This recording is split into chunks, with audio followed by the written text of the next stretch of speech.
Hello, and welcome to Voices of Leadership. Today, I want to start the conversation with something I think many leaders are feeling right now. Growth sounds exciting. AI sounds exciting. Scaling sounds exciting. But behind all of that is complexity, more decisions, more pressure, more moving pieces, and often more risk of teams losing alignment while the business tries to move faster. The leaders that stand out are not the ones chasing every shiny object. They're the ones that can create clarity, keep people engaged, and still execute at a high level while navigating change. That's why I'm so excited about today's conversation. Before I introduce our guest, please feel free to let us know where you're calling in from. Feel free to network with other guests. And most importantly, feel free to ask us questions. We'd love to be able to address what's top of mind for you. So today's guest is Heather Bennett, partner and managing director of Newport LLC, board director, author, podcast host, and trusted advisors to executives and entrepreneurs for more than 25 years. Heather specializes in helping organizations navigate growth, leadership development, AI strategy, revenue innovation, and business transformation. What I appreciated immediately in our first conversation was how grounded and practical her approach is. She understands both the strategic and human side of leadership, which obviously resonated deeply with me. Heather also knows firsthand the discipline it takes to build something meaningful while that is growing, whether it's growing businesses, advising boards, writing a book, or helping leaders to prepare for what's next. Heather, welcome, welcome. Thanks so much for being here. I'd love for you to start with when you talk to leaders today that are trying to scale businesses while navigating AI's uncertainty, constant change, where do you see organizations struggling the most? Gosh, it's the thing with leaders is it's hard to keep, like you said, that focus on the most important thing. And they feel like they have to do all the newest, shiniest objects, latest technology. What I think it's important is for them to realize they can't do everything at once. And they have to figure out not only to prioritize what actions to take first, or what issues to solve first, or improvements to make, but more importantly, is that solution the right one for their business, for the industry they're in, for the size of business they are, for the complexity of their business? If you're running like one restaurant versus 400, the solution that's going to work for your sales and inventory are not the same. And if Mm. you try to apply the 400 restaurant solution to a one restaurant situation, it's not going to work. So it's really understanding like what to focus on first, and then to make sure you're choosing the right size solution for your business. How do you help leaders make some of those decisions and think through that? It has to be collaborated because you have to be collaborating with your business owner, because at the end of the day it's their business and they're going to know it better than anyone else. However, it helps to have somebody on the outside who can step back and look at it and compare it to other businesses and other experiences. So definitely a collaborative solution is important, but then also providing a lot of data. I'm a former R&D research biologist, so data is so important, and be able to show them, and there's so many great reports and resources out there. If you can show them how to benchmark against other successful businesses in their industry or of their size, then they start to see, well, if it works, that works for them. I could see that that solution might be something that would work for me, or to learn from that experience.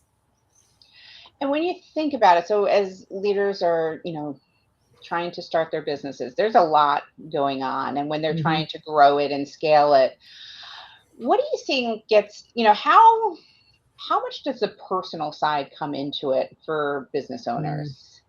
And do you find that Oh, they're yeah. out to is it just to make money, or do you find that they really need to be purpose driven and know why they're doing it? No, and this is so important. I always talk about this during my very first meeting with a client once they've hired me, is what's your goals? And not just for your business, or even for your personal, but also for the industry. Like what type of an impact are you planning on making on the world? And be able to focus on that, because it's not always to make the most money. Mm. And I think that's an area where I find consultants and coaches and advisors can fail, is that they don't listen to what's really important to the business owner. And you have to do that. The entrepreneur, the executive, you really have to focus on what's important to them. And it may not be making the most money. Yeah. And so regardless of what is the most important to them, you have to listen. And if you don't listen, then you're not going to be able to serve them well and help them reach their goals. Yeah, and I think, there's a stat that keeps me up at night a lot, but, over 70% of people, individuals, teams, organizations fail to meet their goals. Mm-hmm. And I think so much of that comes back to not knowing what the goal is and Mm-hmm. clearly expressing what are you doing, why are you doing it, and what's going to be different at the end of it. So, when you talk to leaders and when you're helping and you're coaching them, do you find that helps ground them in what's most important and to make decisions based on, well, you told me that this is what you want to do? Yeah. Yeah. And that even trickles down to the entire organization, is if you, no matter how many employees they have, if you can have each employee connect the mission of the business and the goal to their individual job, they're more likely to do a good job at it and to be motivated. Yeah. It's funny, you're helping me walk right through the E3 leadership code. And, but I think when we've spoken a number of times, it really does come down to expressing that end vision helps the leaders know what they're doing, why they're doing it. It helps you guide them, but then engaging their people, right? When people are bought into that vision. So how do you help, so if there's a lot of complexity going on, there's a lot of change. So are you working with your clients to help them actually say no to things also? So you talked about picking the right Yeah. size or the right thing, but does Mm-hmm. it come down to saying no to certain things as well? Well, you only have 24 hours in a day. You only have so much money, and you can't do everything. I think one of the hardest lessons, a side tangent for most entrepreneurs to understand, is they can't be all things to all people. And I know there's a whole section in my book called Just Say No. And Mm, the idea being that in order to do something, you have to say no to everything else. And that's part of the decision making process. Again, focusing on the goal and what's important. yeah. Well, it's interesting. So Ralph, who's joined us, actually has a question for you, which I think ties into this. Do you find that business owners are more likely to be of a maverick mindset and less likely to take advice? Oh gosh. Okay. Ralph, that's a great question. What I will say is every business owner is unique. And but there are, I look at it this way. You could say that a client or a business owner is uncoachable, but I always like to say they're uncoachable in this moment. And I found over my couple of decades career is oftentimes someone will come to me and want to work on their business and want to improve it, but they're not ready yet. Their mindset's not ready. They have some big rock that they have to take care of, and they'll often come back at a later time. So, Ralph, that's a really good question. It really comes down to how coachable a person is at that moment and how willing they are to have a change mindset and an open mindset to understanding that in order to improve, we have to get better. We have to try something different.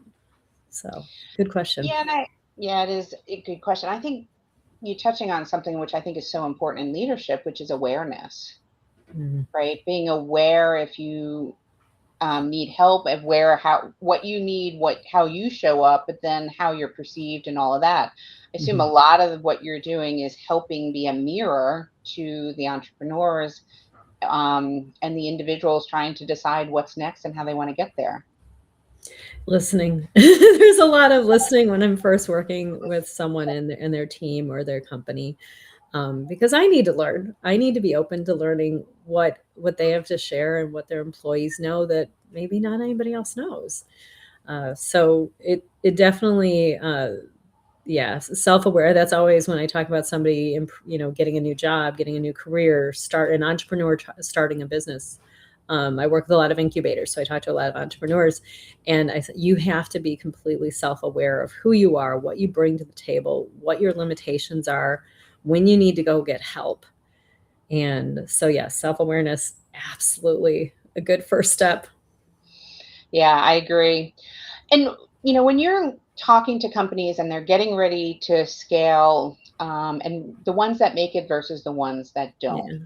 what do you find separates those that do and those that don't?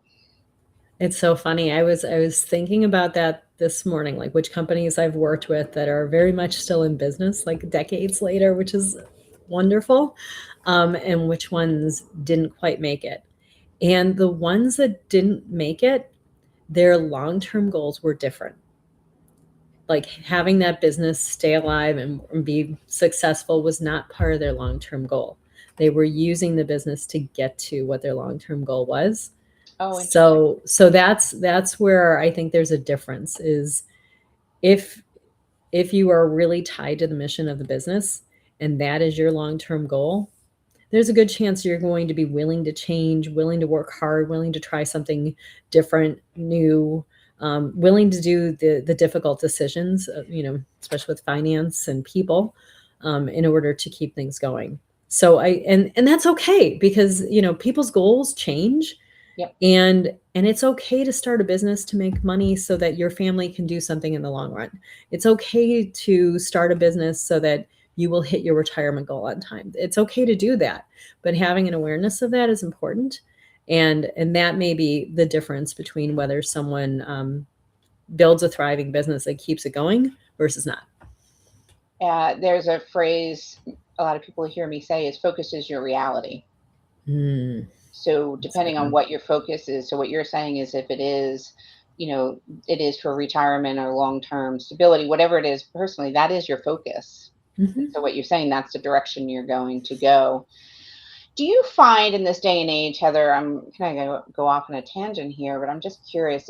I find a lot of people start a business to sell it quickly, and they want to, Interesting. Yeah. and Mhm. I remember, or to get money. I have to get money to be Mhm. able to start this business. Do you feel that there's a lot of entrepreneurs that do think about and say, no, I really want long-term growth. I want to create a legacy. I want to create something that I can hand down. Or do you find the percentages more people are like, nope, quick, I want to get money in, infuse it, and I want to get out? Oh gosh, I'm just thinking literally about the people I've spoken to this week. You have your serial entrepreneurs, the ones who I've working with for years. One in specific I'm thinking about, been working with for years, and they're going to be a serial entrepreneur. Like I know as soon as that business that they're working on right now sells, they're going to start another one. Hmm. And that's just, they love it. They are passionate. They love building things. It's awesome.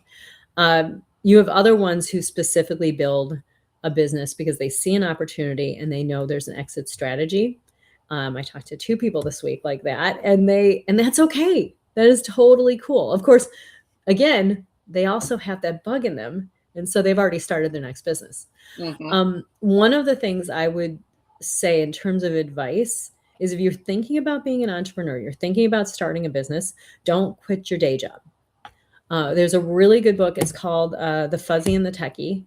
And it talks about how when all the big Silicon Valley companies were being built, the majority of those founders kept their jobs way longer than you would think. And Hmm. there's a reason. It is much easier to be able to do innovative things if you've got food on your table, a roof over your head, clothes on your back. If you don't, it gets a little bit harder to think innovatively and to be open to new opportunities. Yep. And talking about entrepreneurship and thinking about it, like a lot of times people have good ideas, Mhm. but they don't put it and tie it to the real problem people have, Yes. right? And do you find that sometimes people are like, oh yeah, no, I have the solution, but Yeah. haven't really validated yet if the problem exists or it exists in the way they think? Yeah, this is one of those where I'm really happy. I've spent a lot of time getting really good at target marketing. I'm so happy I have a marketing background, because helping them see they can't be all things to all people. They're not solving everyone's problem. Helping them understand the value of a niche business and being able to hone in on that. I mean, you only have so many dollars to spend on marketing and sales and outreach. And if you can focus on those high value customers that are going to get through your sales pipeline and eventually convert into a buyer, awesome. If you think you're going to just go out to everybody, but it takes time. I think that's a really hard thing for most entrepreneurs to do, is to take the time to figure out, this great solution I created. Who should I really be reaching out to? It's not a quick process, but man, it can save you a lot of money and time and pain in the long run. So definitely worth doing. Yeah, absolutely. And Heather, for our audience, you have your own podcast, right? And Yes. you're often interviewing a lot of these entrepreneurs and the stories and the trials and tribulations. What's the name of the podcast for our? So the podcast is the Growth Plus Exit podcast, and we're found on all the places podcasts are found. And it is sponsored by my firm, Newport LLC. It is so much fun. I get to interview founders, business owners who are growing their businesses, ones who've exited, and getting to hear their story. Like what happened at the beginning? Why did you start this? How did you grow this? What were the pain points along those first years? When did you know you had something? And then talking about exiting, because most business owners only sell once in their life. They only have one exit. If they're lucky. And it's a very unusual experience. It's not something you do over and over and over again. Normally, I mean, there are people who do that, but the vast majority, they're going to sell one time. Mm-hmm. And having them describe what that experience is like as a first-time seller is really interesting. You learn a lot. How much, as you're interviewing these different entrepreneurs and that they have done the exit, how many of them had envisioned the exit that ended up coming to fruition? Maybe one. I think there's one person I've interviewed that was like, I knew 15 years before I exited, I was planning on exiting. Everyone else, it was a process. They may have thought about it like, maybe someday I'll sell this, but it wasn't, I didn't necessarily see, as they talked through the timeline, them making decisions for their business that would lead them to the exit. Mm-hmm. So, and that's okay. Like, I think focusing on growth and scaling is incredibly important, because that will actually benefit you when you get to the point of sale. If you grow and scale your business and get that EBITDA up nice and high, your multiple, like how much you're going to sell the business for, is going to be so much higher. And you'll also probably have a better running company. The better your company is performing and running, the better you'll have a much better experience with exiting, and you'll end up getting a lot more buyers interested in buying the business. So let's talk about that as you're scaling the business, because a lot of entrepreneurs, it's their idea, right? Yeah. They might have a founder or two, but it's a close-knit group. Yeah. And then they bring some people they trust on. But scaling a business now starts to get different. You have to learn how to really lead in a very different way. Yeah. Do you have a sense of how you think about that from a growth stages? Yeah, I was just talking to the CEO of our firm yesterday about this. Our firm focuses, you think about businesses, you have like entrepreneur, like starter business, like really gritty right at the beginning. And then you've got this massive, like enterprise level, extremely successful, billions of dollars, doing great. In between that, there's about 3 other categories. So we're talking like 1 to 5. What works for a business at 1? You're packaging in your living room, you're doing manufacturing out of like a co-working site. Okay, great. That's not going to work when you get to level 2, 3, 4, definitely not level 5. So there's a sense of, I think there needs to be a sense of awareness as you're growing and scaling, that what worked for you before may not work for you going forward once you get bigger. Managing 3 employees, that HR system looks very different than 140. Yep. So a lot of the work I do is, like I said, right sizing what that should look like and what type of support you need at each of those levels. And a lot of that comes into processes and systems. What Mhm. about the people leadership skills? How does that Yeah. change? How have you seen it change in those different phases that they go through? It's all about communication. How you communicate when there's 3 of you sitting in a room at 11 o'clock at night trying to make the biggest sale of your life the next day. Very different situation than when you've got a team of, 10 salespeople all over the United States and they're doing stuff. So, uh, the key with that is maintaining really good communication and having those systems, um, listening to your employees, being there. So that's, I think, one of the biggest changes is understanding how to do clear communication throughout those growth stages. Yeah, and then also making sure that, because now you're bringing in leaders that are Yeah. managing for you, right? So now you have to make sure they're capable, they have your. Delegating. Delegating means success. Yep. Excellent. So actually, Stephen's got a question for us. So building off what we Mhm. were talking about, what are the ways you help companies to stay aligned in decision making when they grow at each level? Right. So you said Mm. communication, but what are some of the things if we go down to decision making, right? Because you can't make sure that each person at the first level knows any more directly from you. No, no, and that's where creating very clearly articulated systems is incredibly important. If you're going to delegate different parts of your business, and give the accountability to the managers of the different parts of your business, you also have to give them ownership in what that process is and be willing to listen and be willing to work on improving those processes, because everyone in like that one department needs to understand this is the process. It needs to be clearly articulated. If you do that, then there'll be a consistency of performance. If not, there won't be. But that also, it really comes down to accountability and systematizing how you do things. Yeah, and it's interesting when you use the word system. To me, first I went to more of the tools, but it is the processes. And Mhm. one of the things we talk a lot about with the clients we work with is expressing the guardrails, the roles, the responsibilities, and being very explicit on what you should or shouldn't be doing so that you have, Mhm. I like to think of it as, okay, now you have the yard is fenced in, but now be innovative. Well, because how else can they be accountable? Yeah. If you don't have clear guardrails on what your roles and responsibilities are and something doesn't go right, then how are you going to know who to help solve that problem?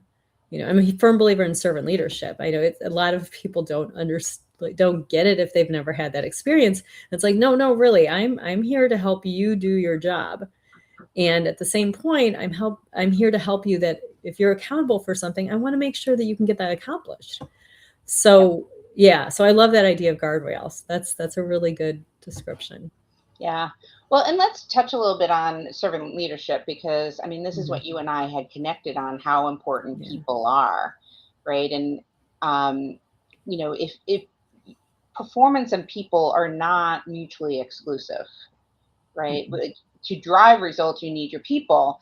So, how do you help leaders think about that? Some of the entrepreneurs, I am sure, are not a lot of times they're very introverted. They have great Yeah. ideas and don't always have those people skills.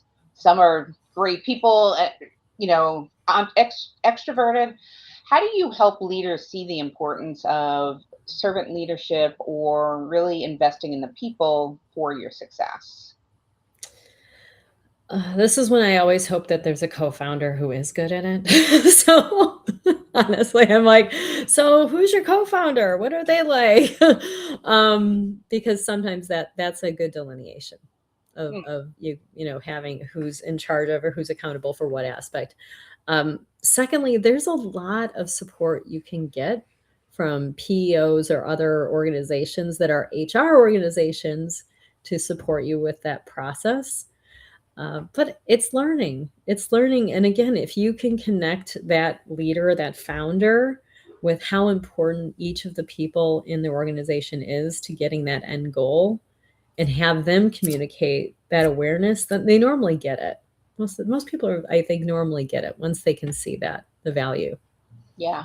And I think if they're reaching out for help, then they're using that Yeah. awareness and saying, hey, I might have blind spots and I need your help on it. Yeah. And I think that is the advantage, right? When you can bring in someone like yourself to help them, provide that external view through that process. So I'm going to pivot a little bit here, Heather, but everyone is talking about AI Yeah. now, right? It's top of mind for everyone. So, from your perspective, when you're advising executives and boards, and Mhm. where are leaders, in your opinion, underestimating the human side of AI adoption and strategy? Or how do you think about, how are Oh you gosh. guiding people and how are you thinking about it? Yeah, and I always, anytime I speak on it, I'm on a panel, I'm at a conference, I always go back to you have to have a human in the loop and reminding leaders this is just a tool. Yeah. It is not the solution. It is a tool to get to the solution. And the only way that this tool works is if a human's using it. So it's really, really focusing on that because they tend to think, oh, it's just some great technology thing. I can just throw this on top of this problem and it'll fix it. I'm like, that's great, but the tool doesn't work if you don't have people using it. And you can't, and part of the problem that we're seeing now, especially I would say in the last like 6 months, is a resistance to adoption. And because leaders or boards are not taking the time to make sure that they're upskilling and onboarding the teams properly to use the tool so that they understand why they're using it and how best to use it and they feel comfortable with it, and they're not taking into effect feedback from the employees to say, great, you gave us this tool, but it's not really helping, or here's a limitation with it, or so that's, I think that's the point, is that really you have to have the human in the loop, and it's just another tool. It's not going to solve every problem. So Yeah, I agree. But, from your point of view, are you seeing how businesses are going to change how they work? yeah, yeah, Because one of the things, a lot of the conversations I've been in lately is, yes, it's a tool, but it is fundamentally changing, hmm, how we're going to show up, how we're going to be expected to get things yep, done. So I'm finding it really interesting. Of yes, it's a tool. It's just like any automation in the past that you and I have right. gone through lots of change, right, with automation, and Yeah. I was always like, you can't automate crap. It Garbage in, garbage out. and it So if you're not training your team to properly prompt engineer or properly use it, then yeah, you're going to get garbage. You're not going to get the results you want. Yeah. And then the same, Robert mentions here, agile doesn't solve trustworthiness problems. And it's very true. Like, we need to make sure people are Mhm. using it the right way. They understand, because what I've seen, and I'd love your point of view on this, is Mhm. there's a lot of fear out there. Again, this is where that upskilling, onboarding, communication. I have an entire section in my book that talks about crises and what's important to do, and it's really it's all of those things. You have to communicate. You have to ask for help as a leader. Ask for help. Yep. You're not an AI expert, probably, and you know what? So find help in what it's going to take to get that AI to help your team do their job better. And that's really the goal, is to help them do the job better. Now, one thing I will say I'm noticing is there's a difference in how the different size companies are using it. A smaller company may be able to get away with getting rid of some of their 1099s, their freelancers, and trying to do something else. Think about the how many years ago we all had secretaries or travel departments of our, like we don't use most, a lot of people plan their own travel now. They don't even use a travel agent. Travel agents are still great. They still help a lot with really cool things, but it used to be that was the only way to travel. Yeah. This is like that. It's just changing who's going to be doing what part of a task. Yep. I agree. Well, Heather, you and I could talk all day, but we are getting to the bottom of the hour. If you had one piece of advice to give leaders trying to stay grounded through uncertainty, what would that be? This is going to be a unique one, but I think right now, just the what's going on in the world and the economy and how the future of the workforce, it's okay to fail. You're not always going to get it right, and don't beat yourself up for it. Failure is the opportunity to grow and learn and maybe find an open door that you didn't even know was there. I love it. I had a our CEO on 2 weeks ago, and that was he strove to have a culture of failure, and he Yeah. teaches that with all of his folks. Fail fast. Fail And it fast and really, often. and it's absolutely, and it gives people the confidence. It gives them the courage. They want to show up. They'll bring innovative ideas. When that is encouraged, a lot can happen. That is fantastic advice, Heather. Thank you. So, as we close up here, Heather, how can people find you? You mentioned your book. You want to share the name of your book, and how can they reach out to you? Sure. So I wrote a book called Fun and Fulfilling Careers, One Question at a Time. Given that there's so many people looking for new jobs right now, it's still, I find, very relevant and very helpful. I'm always encouraged by hearing stories of people who've read it, and it's helped them find a great job. So I'm very pleased with it. The Growth Plus Exit podcast is a lot of fun. I interview people from every industry, every walk of life, and it's amazing how many wonderful business owners there are out there that are so kind and gracious to share their story and hopefully help other business owners achieve. Of course, newportllc.com, always a good place to find me. And LinkedIn, I spend a lot of time on LinkedIn. So Fantastic. Well, Heather, thank you so much for joining us. And for our audience, thank you for joining us. And remember, leadership is not complex, but it is hard. And when you do the basics of expressing the end vision, engaging your people the way they want to be engaged, and executing with precision and consistency, all powered by emotional qualities, you will be part of the small minority that continuously reach their goals. Thank you all, and have a great weekend.